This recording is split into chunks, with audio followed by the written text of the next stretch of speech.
Bom, hoje nós vamos aprender um pouquinho sobre língua portuguesa e nós vamos verificar dois gêneros textuais. Nós vamos estudar um pouquinho cartas pessoais e diários, certo?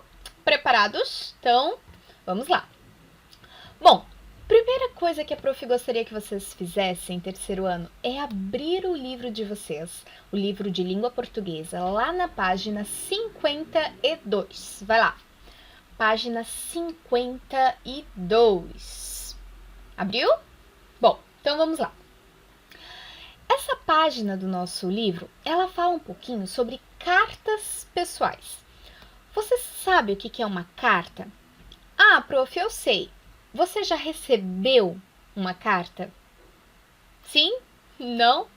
Uma coisa interessante para a gente pensar um pouquinho é que hoje em dia a gente não tem mais muito o hábito de enviar carta ou de receber.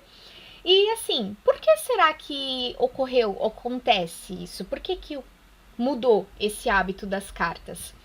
Quando a prof era criança já não era um hábito mais tão comum, porém ainda existia essa questão da troca de cartas.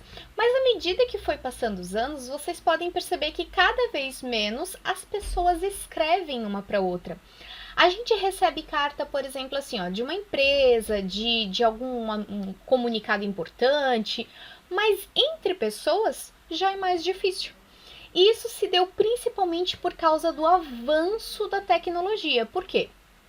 Antes, a gente não tinha tecnologia como nós temos hoje, questão de celular, de WhatsApp, coisas assim, e nós não tínhamos. Então, realmente era necessário ter um meio para se comunicar e as pessoas acabavam escrevendo as cartas, né? Tanto que assim, ó, vocês quando forem maior, vocês vão estudar sobre as guerras e tal, e muita da comunicação das guerras era feita através de cartas, principalmente com os soldados e seus familiares, e demorava meses para chegar. Então, a carta, ela tinha esse espaço de tempo, né? E com agora as tecnologias estando tão forte, tão presente no nosso dia a dia quanto hoje, nós vemos que a informação ela é uma troca praticamente instantânea. Então você entra, por exemplo, no WhatsApp e coloca uma mensagem e instantaneamente a outra pessoa, a pessoa que vai receber a mensagem, ela já recebe. Então, por essa facilidade, as cartas elas estão entrando em desuso. Porém, eu vou falar algo assim de quem já recebeu uma carta. Gente, a emoção de se receber uma carta, ela é infinitamente maior do que eu receber uma mensagem no WhatsApp. Provavelmente os pais de vocês, se estiverem aí pertinho, vão entender a prof. A emoção de receber uma carta, de você ver a letra da pessoa, é outra coisa, tá? Mas ela é um gênero textual muito importante. Então, nós vamos aprender um pouquinho sobre ela hoje, tá? Bom, então vamos lá. Gênero textual, a prof já explicou para vocês que é a classificação dos textos, é a gente separar os textos de acordo com as suas características. E carta é um tipo de gênero textual, certo? Então, assim, o que é a carta? A carta é um tipo de gênero textual onde ocorre a troca de mensagens entre pessoas ou instituições, tipo ou uma empresa, ou algum órgão do governo, alguma coisa assim, certo? A carta, ela pode ser escrita manualmente, então com a letrinha da pessoa, ou impressa.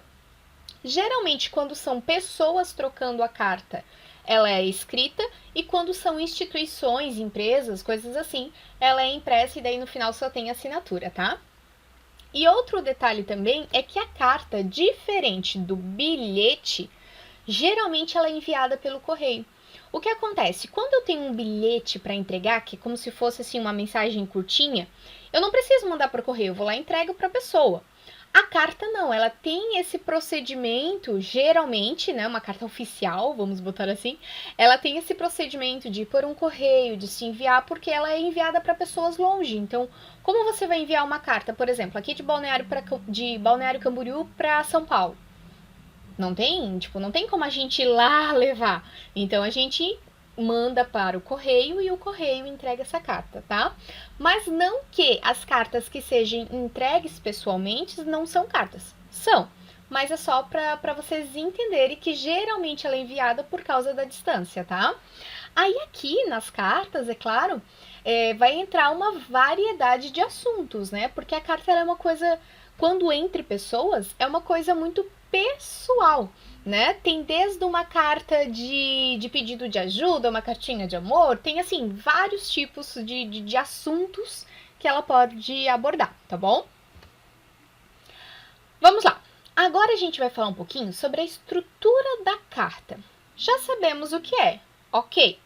Mas assim, uma carta, para ser de fato considerada, ela tem que ter uma série de elementos, ela tem que ter uma estrutura correta, uma forma certa de se escrever, como se fossem as regrinhas.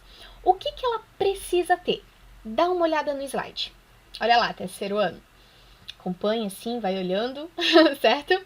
Bom, a carta, ela precisa ter, primeira coisa, local e data. Isso é muito importante. Por quê? Como a prof falou, a carta geralmente ela é enviada por correio, né? Só que o que acontece? Você envia a carta num dia e ela não chega no mesmo dia para a pessoa. Ela não vai muitas vezes para a mesma cidade que você está. Como eu falei antes para vocês, antigamente, um exemplo, né, citando um exemplo, por exemplo, as guerras que nós tivemos, a pessoa enviava a carta e demorava meses para chegar até o seu destinatário. Então, a data e o local é muito importante. Por quê? Porque ela dá essa noção de tempo, de quando que foi escrito para realmente o dia que você recebeu, tá? Então, local e data tem que ter na carta. Segundo ponto da estrutura, uma saudação. Quando a gente encontra uma pessoa e começa a conversar, a gente não fala, oi, tudo bom, bom dia, boa tarde. A gente faz isso, a gente não chega assim já, tipo, nem olha pra cara da pessoa e já fala, cadê a tarefa? Não, você fala, oi crianças, tudo bom? Fizeram a tarefa? Você faz essa saudação. Então a carta da mesma forma, ela inicia com uma saudação. Olá, tudo bom? Quanto tempo? Fulano de tal, certo? Depois da saudação, vem o corpo da carta, vem a mensagem escrita. Aí essa mensagem você pode fazer a sua divisão de início, meio e fim, que é a introdução, desenvolvimento e conclusão. Enfim, você vai escrever o que você queria, tá? A mensagem que você tem a dizer à pessoa. É o corpo da carta. Depois que você escreveu o que você queria falar, oi, tudo bom?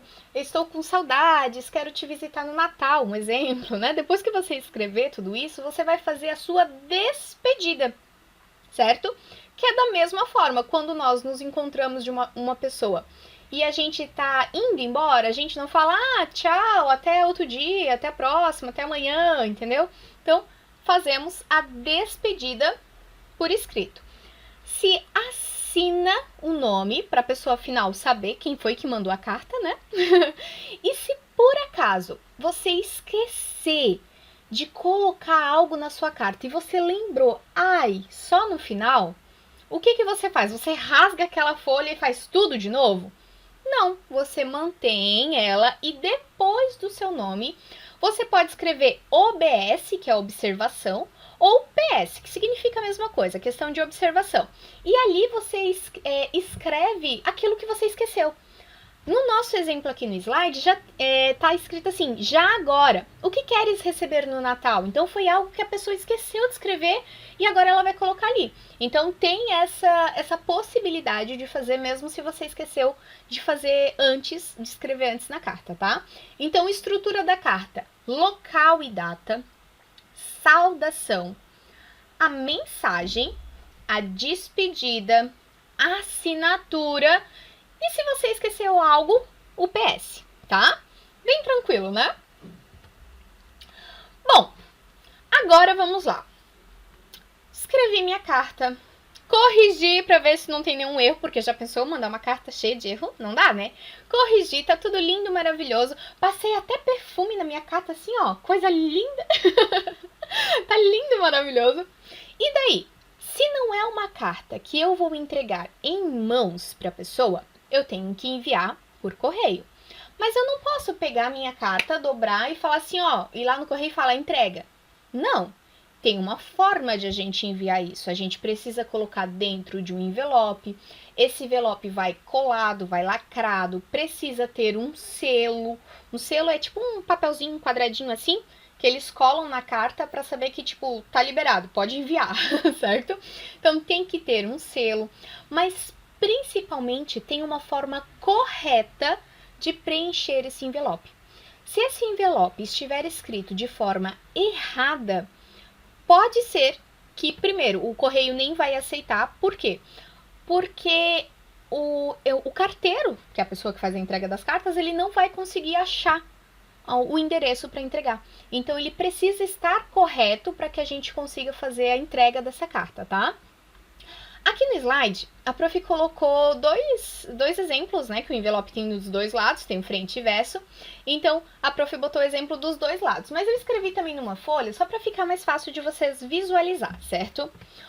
No envelope, o lado que tem essa aba que abre, aonde você coloca a carta dentro, nós chamamos de verso, né? Aqui é onde vai os dados do remetente. Quem é o remetente? O remetente é a pessoa que está escrevendo a carta. É a pessoa que vai mandar a carta. Então, o que tem que ter? Tem que ter o nome completo da pessoa. Tem que ter o endereço completo da pessoa. E o endereço completo, gente, é rua, é o número, é o bairro, é a cidade e é o estado, certo? Porque a gente pode mandar uma carta para outro lugar, então tem que ter o estado também. E um detalhe, se essa carta foi enviada para fora do país, para fora do Brasil, também tem que estar escrito aqui o país, tá? Então, ó, remetente, meu nome completo, o endereço, esse endereço é de mentirinha, tá, gente? Então, o endereço completo. E aqui tem o CEP. O que é um CEP? Ah, prof, quando a gente brinca de stop, CEP é cidade, estado e país. É isso? Não. CEP é isso só no stop, tá bom? Na carta, ela não significa isso. Ele significa Código de Endereçamento Postal. Imagina assim, ó, que cada pedacinho da cidade, cada rua da cidade tem um número. Então, o que acontece? Se eu chegar, botar a minha carta lá no correio pro carteiro entregar, e daí tá escrito assim, ó, Itajaí, centro de Itajaí, e tem lá o nome da rua, ok. Mas assim, o centro de Itajaí é enorme, e daí? Como é que ele vai fazer, coitado? Ele vai procurar no centro todo até achar aquela rua? Como é que faz? Então, o que acontece? Esse código é como se fosse um número já indicando qual é a área do centro. Então, por exemplo, assim, ah, não, ele é o final 00. Então, o final 00 é lá... Um exemplo, tá? Ah, é lá perto do mercado. Então, ele já sabe que ele tem que ir para aquela região lá para procurar naquelas ruas ali. Entendeu? Então, o código de endereçamento postal é exatamente isso. Ele indica qual é o pedaço da cidade que se encontra aquele endereço, tá? Então, o CEP.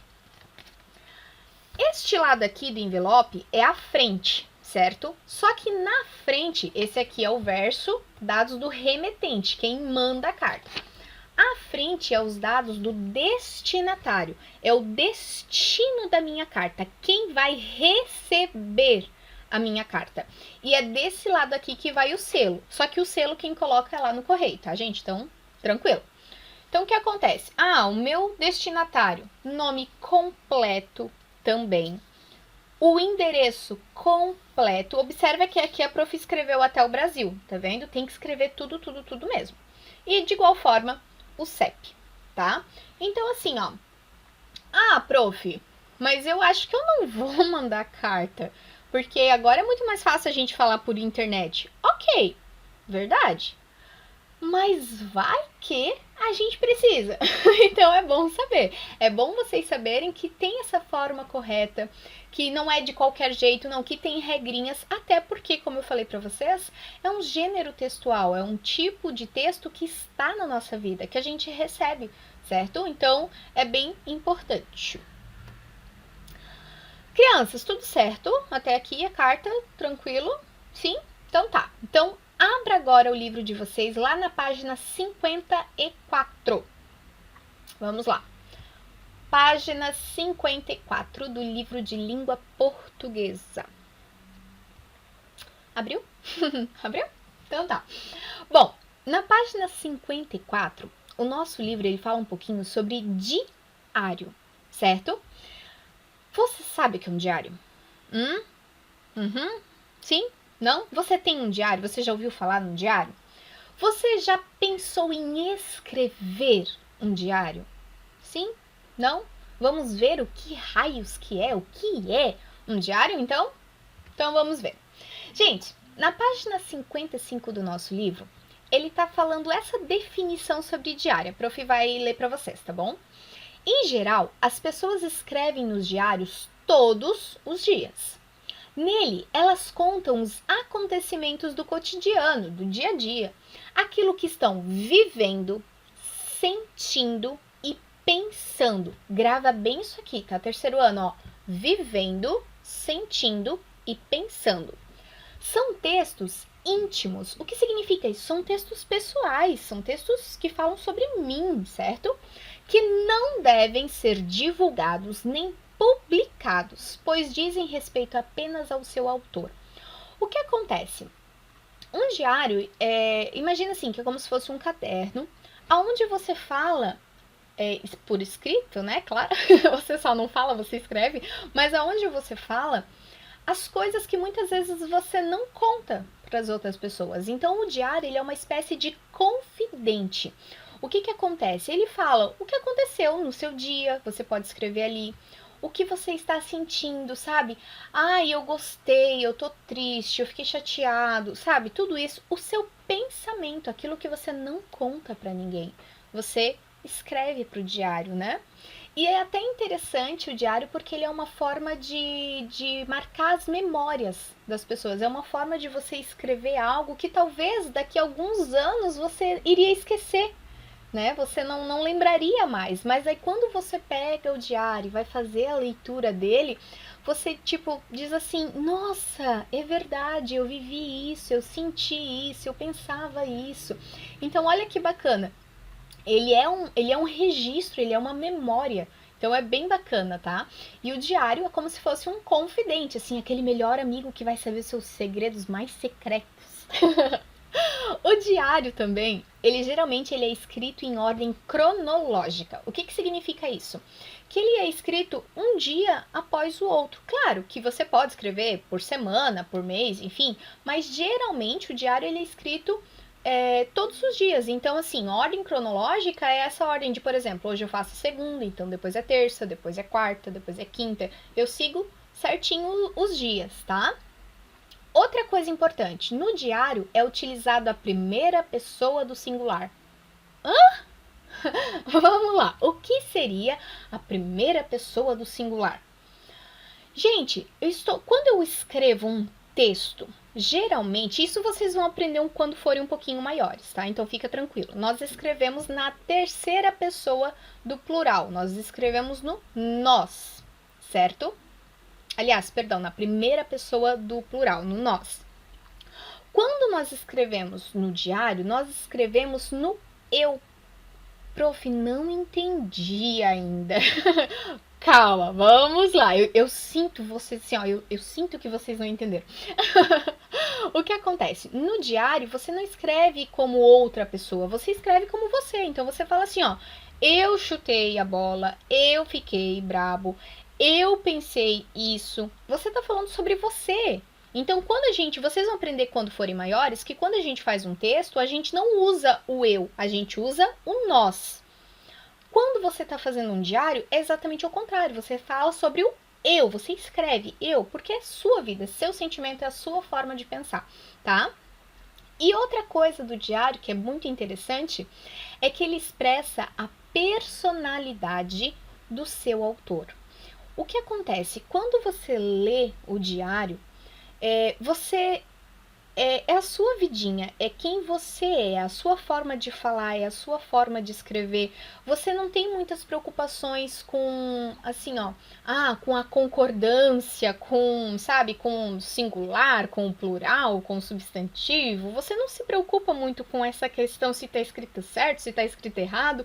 Você se preocupa em transmitir o que você está sentindo.